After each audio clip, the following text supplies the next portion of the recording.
good morning, or depending on when you're watching this, good afternoon, good evening, or good night. My name's Ross, and as always told out of Voice Radio, so today we need to go and have a little bit of a look at another weird, awesome deck made by the weird, awesome Shintaro Ito. That's right, ladies and gentlemen, and when I say weird, I mean that as an absolute compliment. This dude won Worlds with Mega Ordino, to where I basically owe him the limited success my channel has had so far. And then we've seen him do amazing things with stuff like the Charizard from Team Up and all kinds of other awesome stuff. This dude is awesome. And now he's actually gone and started winning with Umbreon, of all things. I say Umbreon, there's a fair bit of Hooper in there as well. He got 6th place at a 1,500 person tournament. That's right, 1,500 person tournament. It is quite ridiculous, ladies and gentlemen. It is quite ridiculous. So, he did it with Umbreon. What does Umbreon do again? Well, Umbreon does a bunch of stuff. Umbreon comes around with a rather nice attack indeed for 1 Darkness Energy, 20 damage. If any of your Pokemon were knocked out by damage from an opponent's attack during their last turn, this attack does 90 more. So all of a sudden you're doing 120 damage for a single Darkness Energy. That's a lot, ladies and gentlemen. That is a lot. Now, you can do 60 for 2 energy, 60 for 2 energy is fine, but generally what we want to do here is 120 for 1 energy. Now, here's the thing. This deck basically does 2 things. Blocking and 2-hit KO. You don't play any GXs, and you don't go for huge smashing attacks. This isn't Reshiram and Charizard where you're sitting there trying to get huge 1-hit KOs turn after turn. You are trying to frustrate your opponent by stopping them doing very much that they want to do, and then just poking away with little attacks.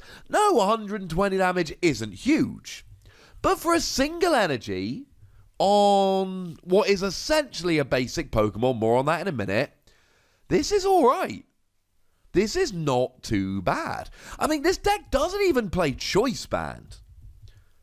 You don't even play Choice Band to do an extra 30 damage. You are really in here on 2-hit KOs. That's what you do. That's your goal. Now, I said this is essentially a basic Pokemon because we got the EV from Sun and Moon. You attach a Darkness Energy, you immediately search for an Umbreon, evolve up into it. So yes, it's technically a stage 1, but in terms of speed, it's a basic Pokemon. Now, I mentioned Hooper before, and make no mistake about it, you play for Hooper here. Hooper is still great. Prevent all effective attacks, including damage, done to this Pokemon by your opponent's Pokemon GX or Pokemon EX. So this is still an amazing card. It's still awesome. It's still gonna win games. It stops your opponent attacking. And there's plenty of decks that just don't play a great answer to this. Reshiram and Charizard just doesn't play any great non-GXs. Pikarom, yeah, I mean, don't get me wrong, Pikarom generally plays Zapdos. But Zapdos needs 2 Electro Power to get a 1-hit KO on that. Otherwise, they're getting a 2-hit KO. Well, they're only playing 4 Electro Power max, so sure, it will get a KO or 2 occasionally. But remember, when they get a KO using 2 Electro Power, Umbreon can just come in and get a 1-hit KO for a single energy and no extra stuff. And they're the 2 biggest decks around at the moment. That and Giratina and Garchomp over in Japan, but who really cares? Because Garchomp and Giratina's just not... It's not doing all that much. I mean, generally speaking, the best non-GX that Garchomp and Giratina are going to play is Giratina. And on the one hand, Giratina hits for 130. Yay! But on the other hand, you're resistant to Giratina, so they actually hit for 110, so they're not getting a 1-hit KO. See where we're going with this, ladies and gentlemen? Do you see where we're going with this? We're stopping EXs and GXs attacking, and that's fun, and that's awesome, and that's brilliant. Which means you're only vulnerable to non-GXs. And first of all, it's surprising how few of them can actually 1-hit KO here. And even when they can one-hit KO, you get a much, much, much easier KO back with Umbreon. And yes, I know at some point you're going to have to jump ahead in the prize race. You cannot just retroactively keep KOing non-GXs. But Hoopa's got an okay attack, and Umbreon's second attack is okay. We can work here. And incidentally, yes, of course, we're playing double colorless energy, so we can use Hoopa's attack. And the other Pokemon we're playing here is the new Spiritomb that just came out in Unbroken Bonds. Because the fact of the matter is, Umbreon alone isn't going to make this deck. It's sad, but it's true. So what we do is we use the new Spiritomb. And the new Spiritomb's really fun. It's got an ability that says once during your turn, before you attack, you may put 1 damage counter on this Pokemon, but way more importantly, 1 darkness energy, 10 damage, plus 30 more for each damage counter on this Pokemon. So that means that we've got another attacker. Now again, it's kind of awkward, and this is why you need someone as good as Shintaro Ito to play this deck. This is not a straightforward win every game kind of deck. Hoopa's going to block some but not all. Then Umbreon comes in to retaliate, and then you've got Spiritomb. But the problem with Spiritomb is that the only way we've got to damage it is its own ability, which will sometimes work, but sometimes you won't have enough time. Hopefully Hoopa's going to buy you enough turns here that you can get the damage on Spiritomb just using the ability, and then 160 for a single darkness energy is redonk, but it's not always going to work. Let's be clear about this. This is not the easiest deck to play. Now, in terms of energy here, we got 9 darkness, 4 double colorless. Everything here is a single energy attack other than Hoopa that is 1 darkness and a double colorless. Now, in terms of the trainer line here, a lot of this is what we would expect. We've got 4 copies of Lily and 4 copies of Cynthia. They are the best draw cards we've got. It makes sense we'd have 4 of each of them. Plus 2 Erica's Hospitality. It's just really good straight draw. It's quite nice.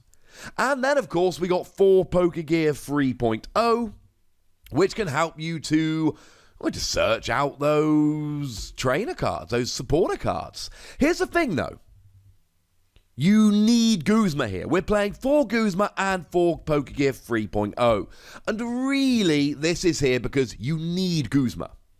I've just stopped telling you how this deck really relies on 2-hit KOs and smaller attacks. You need to be going after weaker Pokemon. You need to be taking out pre-evolutions whenever you get the chance, because 60 on Umbreon, it will get a lot of pre-evolutions. Then you need to be 2-hit KOing and not letting them retreat to the bench. You need to not let them get an ace roller, etc. Guzma is huge here. That's why we play 4 plus 4 Pokégear 3.0. In terms of Pokemon search, we got 4 Nest Ball and 3 Ultra Ball. And the theory here is extremely simple. I'm going to get my Pokemon out. I have got to get my Pokemon out. And then we see 2 Reset Stamp. And I really want to play this deck before the next set comes out. And I don't know if I can. Because it seems like Reset Stamp is huge in this deck. It puts your opponent down to a hand size equal to their prizes remaining. So you're probably going to go behind in this deck. Plus, you can always KO your own Spiritomb, put them down to, say, 1 prize, and then drop a Reset Stamp to put them down to a 1-card hand. And this is an awkward deck, one that doesn't take big KOs, one that will often give up a lot of KOs. I feel like Reset Stamp might be so important to this deck that I cannot play it when Unbroken Bonds is out, but Unified Minds isn't. I hope I'm wrong, but it does worry me a little bit. I'm going to test it anyway. We've then got 2 Counter Catcher, because you're often going to be behind on prizes, because you're a bit of a reactive deck here. Nice to have a free gusting effect when you are behind on prizes. 1 Rescue Stretcher to get your Pokemon back, that's always moderately important. And 3 Devoured Field, you do an extra 10 damage. Again, 10 damage can be huge. And then 1 Black Market Prism Star. Because Darkness Pokemon, when KO'd, give up 1 fewer prize. And you're only playing Darkness Pokemon. Technically, you're playing Eevee, but it evolves as soon as you attach an energy. So you can basically make sure you've never got a non-Darkness Pokemon out, which means this can stop your opponent taking a prize. That's pretty huge. Incidentally, only when they've got Darkness Energy attached, but you can manage that one. It'll be fine. I love this deck. Firstly, I love Umbreon. Secondly, this looks like a whole heap of fun. And thirdly, this is more proof if anyone needed, and I've told you this before and I'll happily tell you again.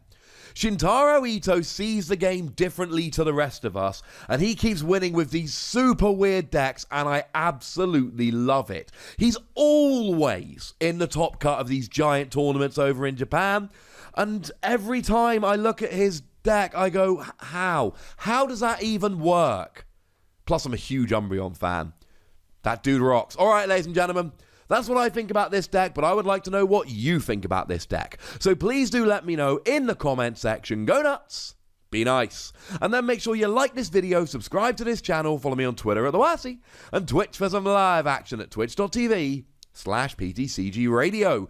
If you want to support the channel, get some bonus podcasts and all that, head on over to patreon.com/PTCGRadio, where you can do exactly that. And please do make sure you're checking out youtube.com/WassyPlays, where we talk about other games that don't even have any Pokemon in. But by far the most important thing, as always, look after yourselves till next time. Thank you very much for watching. My name's Ross, and you've been watching PTCG Radio.